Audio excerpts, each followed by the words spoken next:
You are completely safe here tonight. Dim the lights, put on your headphones, and let the outside world fade away. If you enjoy having a reliable place to unwind every week, please consider liking, subscribing, saving this video to your playlist, and ringing the bell. It helps this sanctuary reach more quiet listeners like you. Now close your eyes and listen close. The hallway gets longer when the lights go out. The first time the power went out, I counted 32 steps from my couch to my bedroom. In daylight, the same walk takes 11. On step 12, when my hand should have touched the bedroom door, there was only more darkness.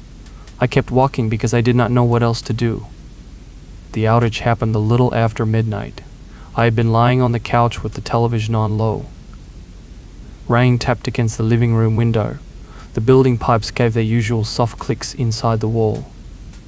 Then everything stopped. The television went black. The standing lamp beside the couch vanished. The refrigerator's steady hum ended so suddenly that the silence felt physical. For a second I thought I had fallen asleep.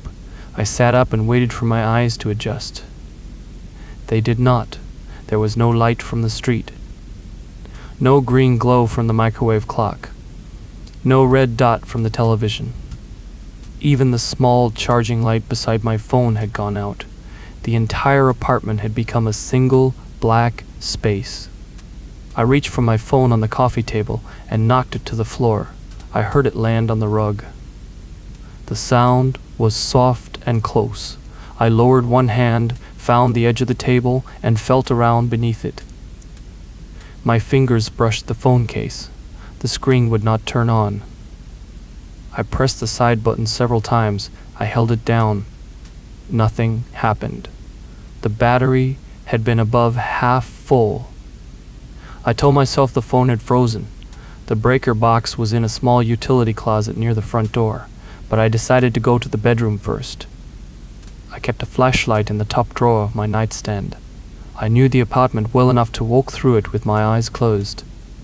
From the couch, it was 3 steps to the edge of the rug, 2 more to the narrow hallway, 6 steps down the hall.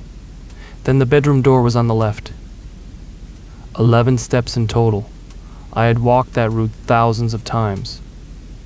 I placed one hand against the wall and started counting. The paint felt cool beneath my fingertips. It had a slight texture from an old roller. Near the hall entrance, there was a shallow dent left by a chair I had moved the year before. I touched the dent on step 5. That was right. On step 7, my fingers passed over the thermostat. Also right. I continued. 8. Why? Some O. 11.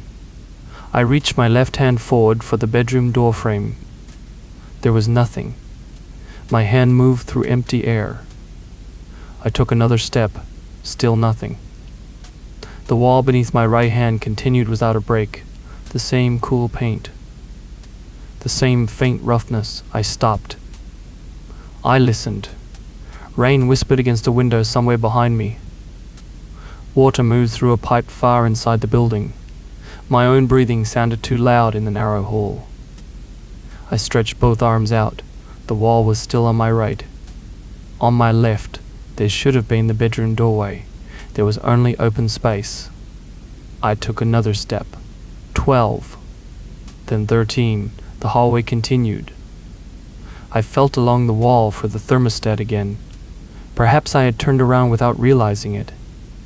My fingers found nothing except paint. 14. 15. 16. The floor beneath my bare feet was still the same hardwood. I could feel the thin seams between the boards. The boards ran lengthwise down the hall, exactly as they should. At 17 steps, I found a light switch.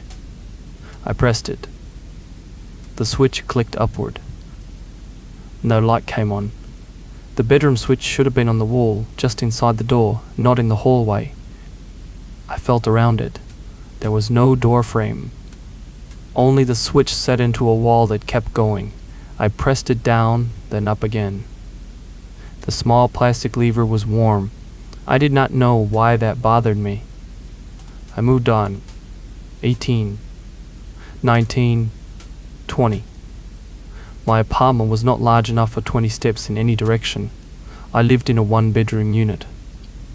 From the front door, I could see almost the entire living room. The bedroom shared a wall with the bathroom. The hallway was short enough that two people passing had to turn sideways. There was nowhere for this distance to exist. I stopped again. The dark felt heavier because I had started imagining it as space instead of an absence of light. Until then, I had been walking through my apartment without seeing it. Now I could no longer picture where the walls were.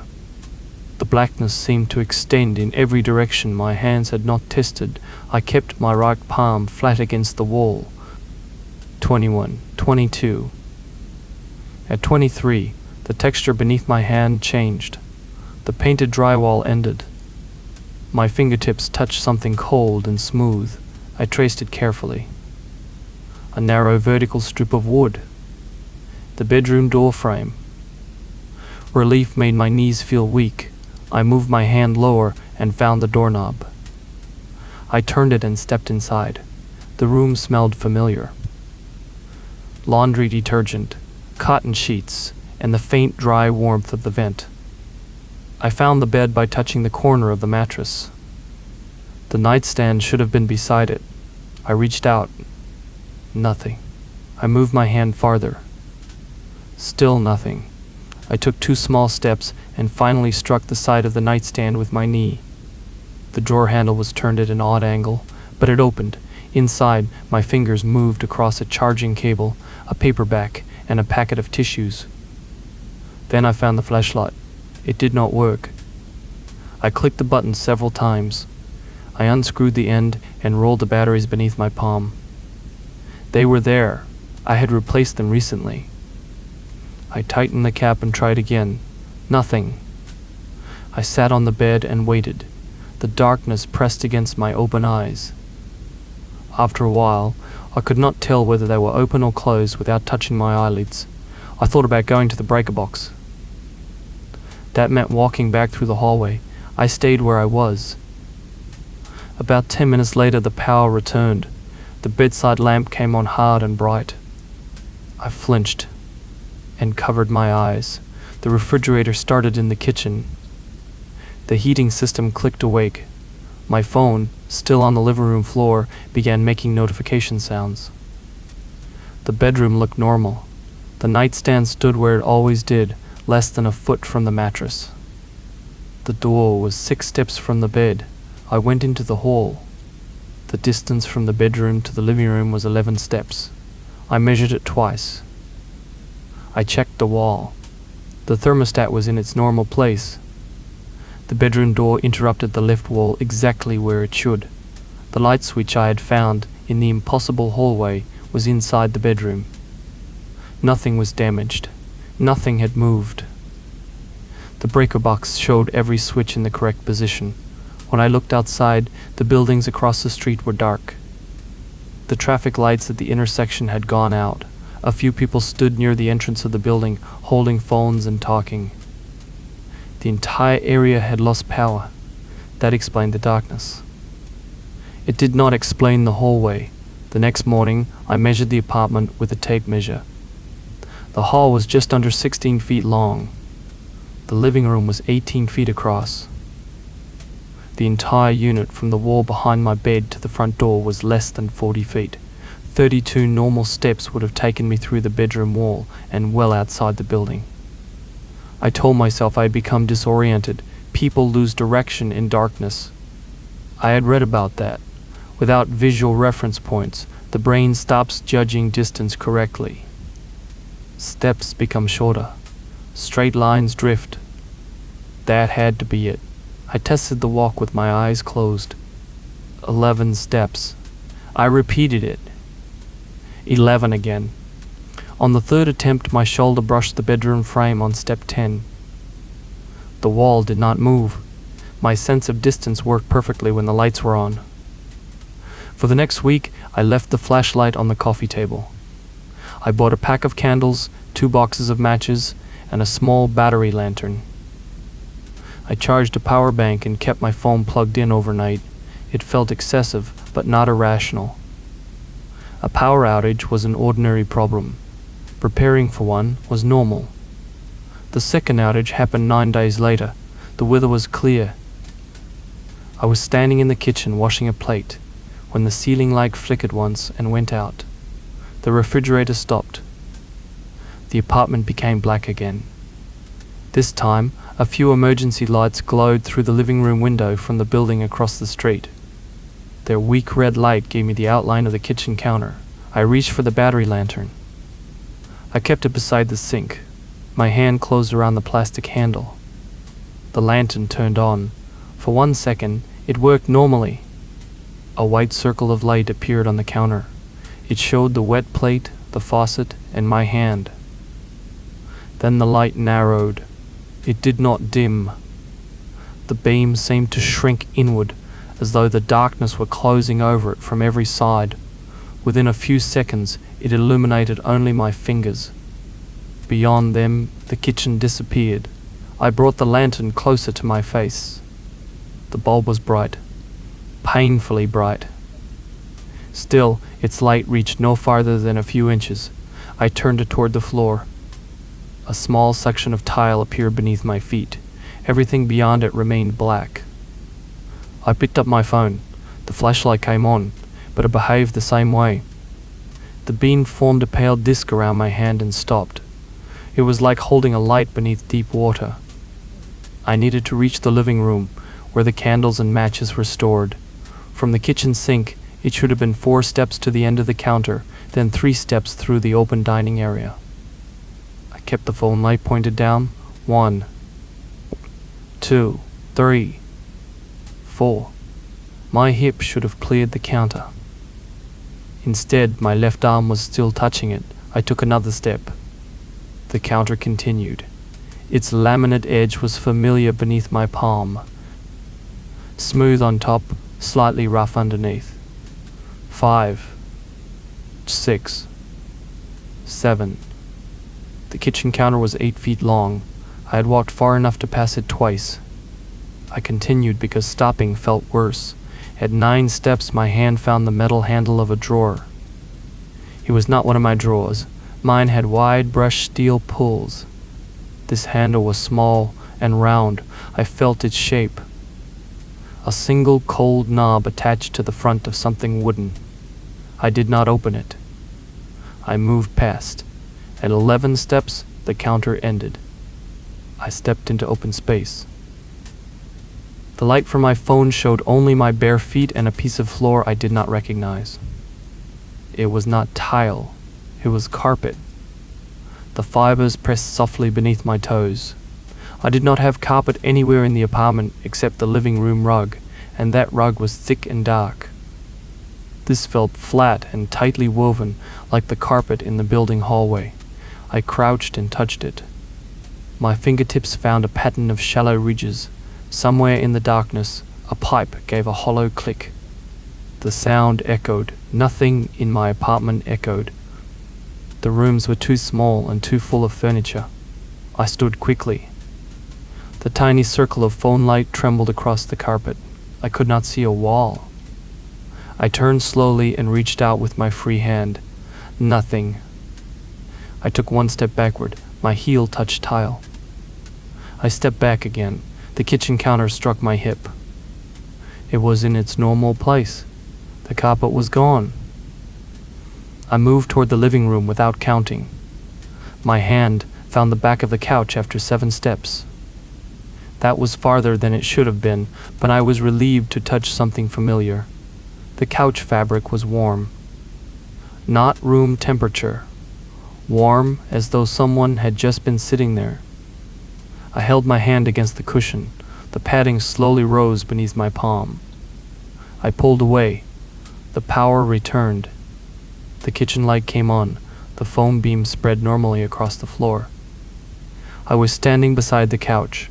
The kitchen counter was 8 feet long. All its drawers had the correct metal handles. There was no carpet near the sink. The couch cushion was cool. I turned off every light and used the phone flashlight again. Its beam reached across the room without difficulty. I did not sleep much that night. The next morning, I asked the neighbor across the hall whether his power had gone out. "About 5 minutes," he said. "Did anything else happen?" He looked at me. "Like what? Did your phone flashlight work?" "Yeah." "Did the apartment seem different?" He smiled slightly. "It was dark." I said that mine had felt larger. He laughed once, then stopped when he realized I was serious. "You probably got turned around. That's what I thought." He nodded as though the conversation had reached a safe ending. Before closing his door, he said, "Maybe keep a lantern somewhere easy to find." I told him I had. I contacted property management. They confirmed that a utility problem had caused the first outage. The second had come from a fault in the local supply line. An electrician had inspected the building after both incidents. Nothing was wrong with the wiring in my unit. I did not ask them whether an electrical fault could make an apartment longer. I started recording measurements. I drew a rough floor plan in a notebook. I wrote the distance between every doorway and major piece of furniture. Couch to bedroom, 11 steps. Kitchen sink to couch, 7. Bed to bathroom, 9. Front door to bedroom, 17. I marked the walls with small pieces of painter's tape. Each strip had a number. The strip beside the thermostat said 7. The bedroom frame said 11. The bathroom door said 14. I also bought glow-in-the-dark tape and placed narrow lines around each doorway. At night, the apartment looked faintly outlined in pale green. It helped. I could wake and see the shape of the bedroom door. I could follow the marks into the hall. The space remained ordinary. For almost a month, the power stayed on. I began to think the fear would fade if enough time passed. Then the building lost power during a storm. Wind pushed rain against the windows in heavy sheets. The lights flickered while I was reading in bed. Once. Twice. Then darkness. The glow-in-the-dark tape disappeared immediately. It should have remained visible for hours. I stared toward the bedroom door. There was nothing. I reached for the flashlight on the nightstand. The drawer was farther away than it should have been. My fingers moved across empty air. I leaned from the bed until my shoulder hurt. Still nothing. I got up. The rug beside the bed felt wrong beneath my feet. The soft pile ended after 1 step instead of 2. I moved carefully toward the door.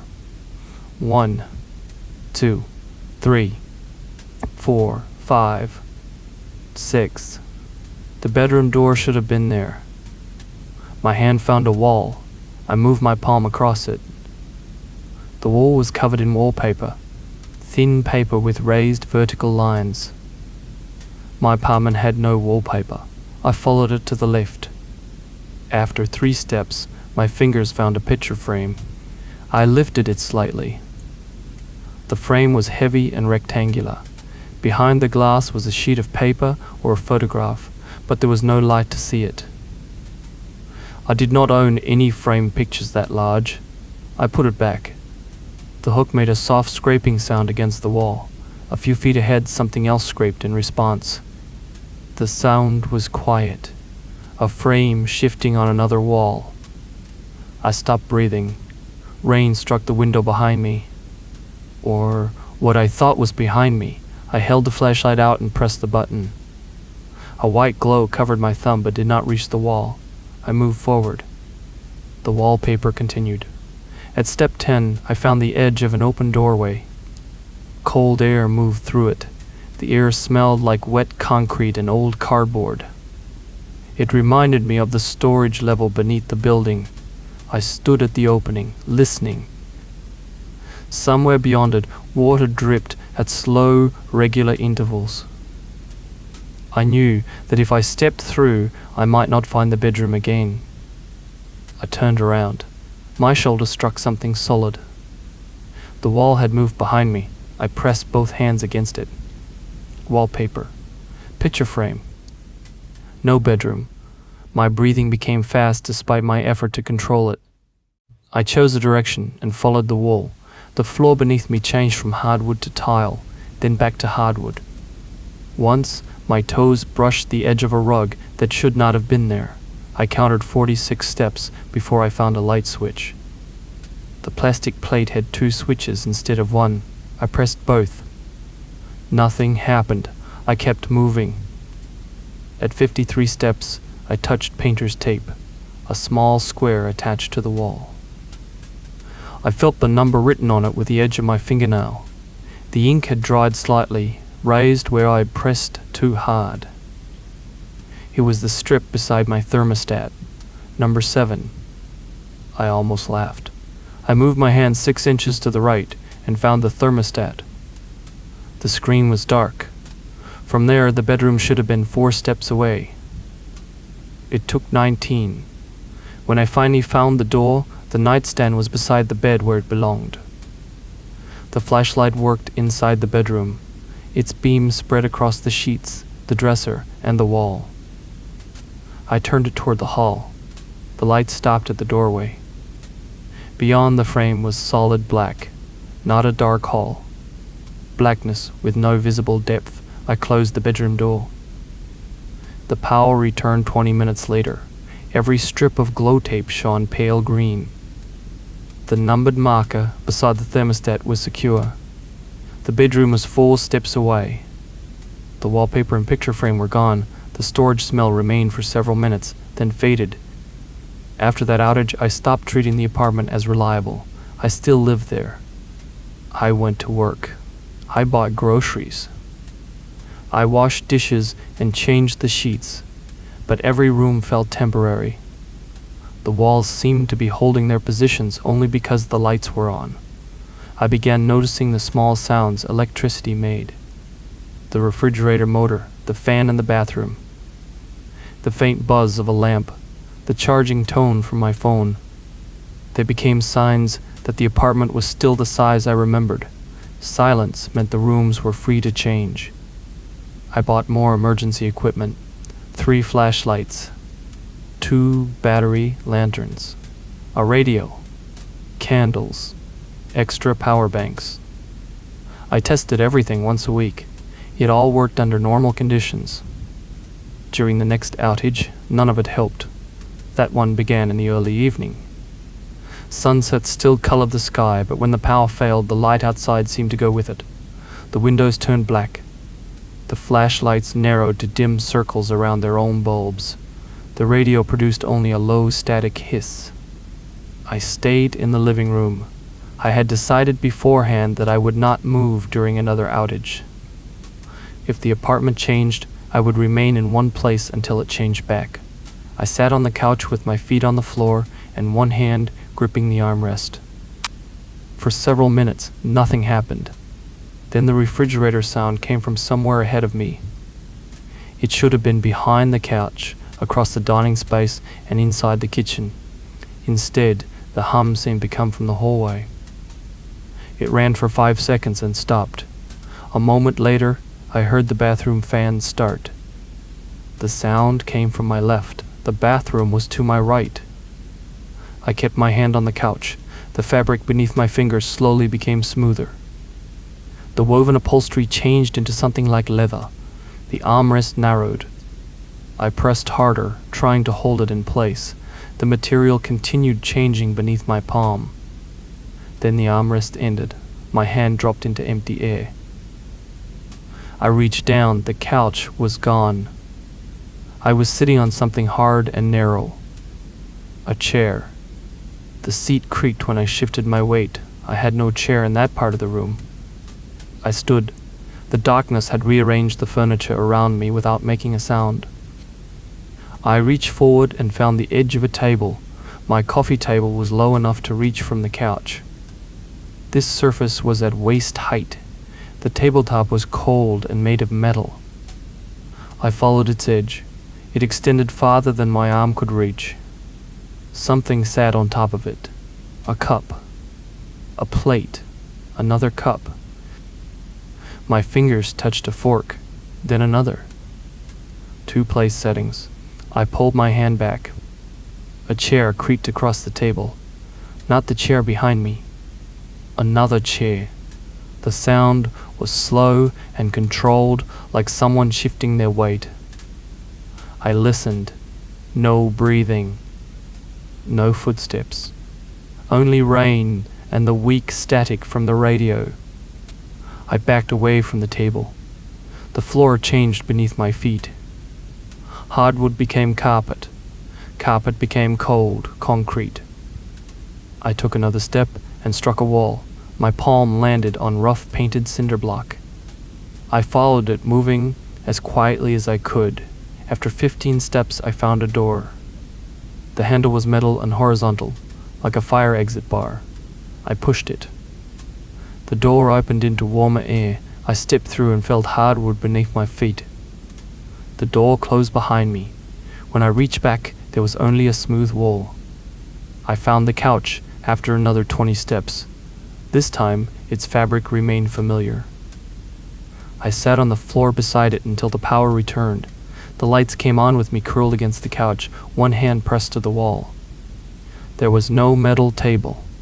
There were no extra chairs. The floor was hardwood. The wall was drywall.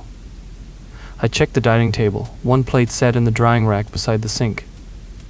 One cup stood on the coffee table. Nothing was arranged for two people. The next morning, I called the utility provider and asked whether outages were expected to continue.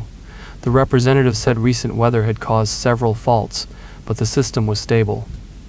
I asked if they could notify me before planned interruptions. She explained how to enable alerts. I did.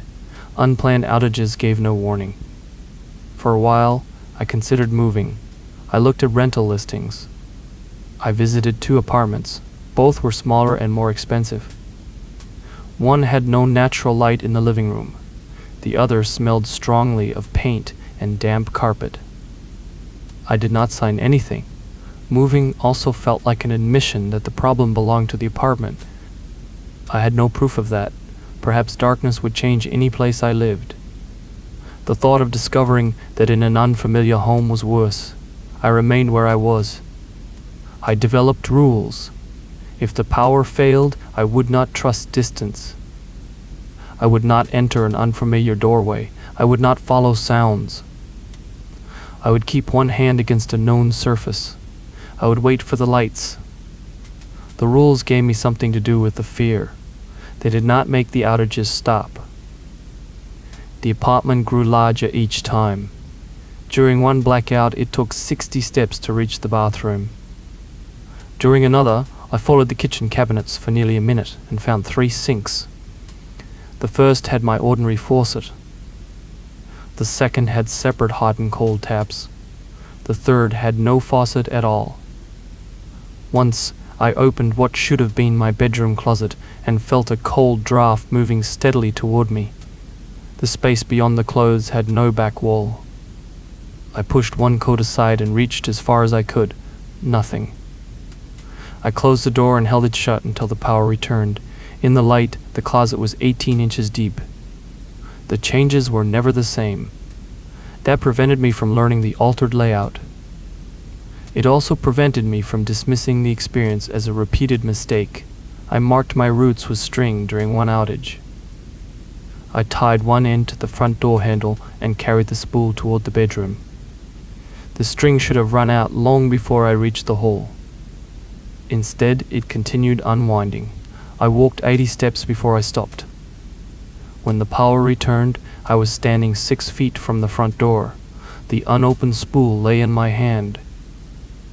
The string had never been tied to anything. I began sleeping with the lights on. Not every light, just the hallway lamp and the one beside the bed. My electric bill increased, but I did not care. The light allowed the apartment to remain still. At least, that was what I believed. Then one night, the hallway lamp burned out. The power stayed on. The bedroom light remained bright. The digital clock glowed. The refrigerator hummed. Only the hallway was dark. I stood at the bedroom door and looked into it. The living room lamp was visible at the far end. The hallway between them seemed normal. I counted the steps. 11. Nothing changed. I replaced the bulb. That should have reassured me. Instead, it made the condition more precise. Ordinary darkness was safe. The apartment changed only when electricity disappeared completely. It was not the absence of light alone. It was the absence of the current behind it. The blackout that ended everything came without weather. I was sitting at the dining table, sorting mail. The lights went off. The refrigerator stopped. The wall clock stopped ticking. My phone screen turned black before I could touch it. The silence arrived all at once. I stayed in my chair. I knew the table beneath my forearms. I knew the straight wooden edge. I knew the shallow scratch near the corner and the small spot where a hot mug had damaged the finish. I placed both palms flat against it. "Don't move," I said quietly. Hearing my own voice helped. For a few seconds. Then the table shifted beneath my hands. Not sideways, away. The edge slid beyond my fingertips without making a sound. I reached for it and found only air. The chair remained beneath me. I held the seat with both hands. The room smelled different, not dramatically different. There was no rot, smoke, or chemical odor. It smelled like another apartment. Different detergent. Different carpet. Coffee made hours earlier. The quiet scent of someone else's ordinary life. I stood. My rules said not to move. But the chair had begun to feel softer beneath my fingers. Its wooden back was changing into padded fabric. I no longer trusted it. I reached forward. Nothing. I turned slowly with both arms extended. My right hand found a wall. The surface was smooth and cool. I kept my palm against it. The power would return. It always returned. I waited. Minutes passed. At least, I think they did. There was no clock. My sense of time weakened inside the silence. Somewhere far away, a light switch clicked. Once. Then again, a third time. The sound came closer with each click. I did not move. My breathing filled the space around my face. Another switch clicked. This one sounded only a few feet away. Then I heard fingertips moving along the other side of the wall. A dry, soft brushing sound. They moved slowly, stopping every few inches. Whoever made the sound was searching. The fingers traveled in the same direction I was facing. I lifted my palm from the wall. The brushing stopped. I placed it back. The sound resumed. Not behind the wall. Ahead of me. Somewhere in the darkness, another hand was following a surface toward mine. I backed away. My heel struck something low and hard, a baseboard. The wall was behind me now. I turned and pressed both hands against it. The paint had the familiar roller texture from my hallway. I moved to the left. 1 step, 2, 3. The other fingertips started again. They were on the same wall, coming from the opposite direction. I stopped, the sound stopped. I moved, it moved. The fingers were not copying my pace. They were feeling forward carefully, just as I was. We were both using the wall to navigate. I considered calling out. I did not. I pressed my mouth closed and moved faster. The unseen hand moved faster too. The distance between us narrowed. I could hear each fingertip drag across the paint. A little finger. Then a ring finger. Then the broader sound of a palm touching the wall. I pulled my own hand away. The other hand continued. It passed the place where mine had been. The sound moved into the open darkness ahead. I stood with both arms close to my body. The searching stopped again. For a moment there was absolute silence. Then something brushed the air near my face. Not touching me. A movement close enough that I felt the pressure of it. I stepped backward. My shoulder struck a door. I felt behind me for the knob. There was none. The surface was smooth. A closet door, perhaps. Or a wall panel. The darkness no longer gave me enough information to decide. I raised one hand in front of me, palm outward. I moved it slowly through the air. Nothing. I took a small step forward. My fingers reached farther. Still nothing. Then the tip of my middle finger touched something. Skin. Another fingertip. It was cool and dry. I froze. The other finger froze too. Neither of us pulled away. Very slowly, the unknown hand moved forward. Its fingertips slid along mine to the first knuckle. I could feel the faint lines of the skin, a fingernail, the soft pad beneath it. It was an ordinary hand. That made the contact worse. The hand turned slightly, exploring mine by touch. Its index finger moved between two of my fingers. Its palm met my palm. It did not grab me. It did not squeeze. It simply rested there, as if the person on the other side had also been searching through an impossible home and was relieved to find someone. The size was close to mine. The fingers were close to mine. For one terrible second, I had the impression that if I moved my thumb, it would move its thumb in the same familiar way. Then the power returned. Light filled the apartment. The refrigerator started. The clock resumed ticking. When the lights came back, I was standing beside my bed, holding hands with nothing. You made it through the night. Rest easy now, knowing you are safe. If you ever wake in the middle of the night, dozens of calm, atmospheric stories are waiting for you right here on the Whisper Archive. Good night, stay safe, and I will see you in the next story.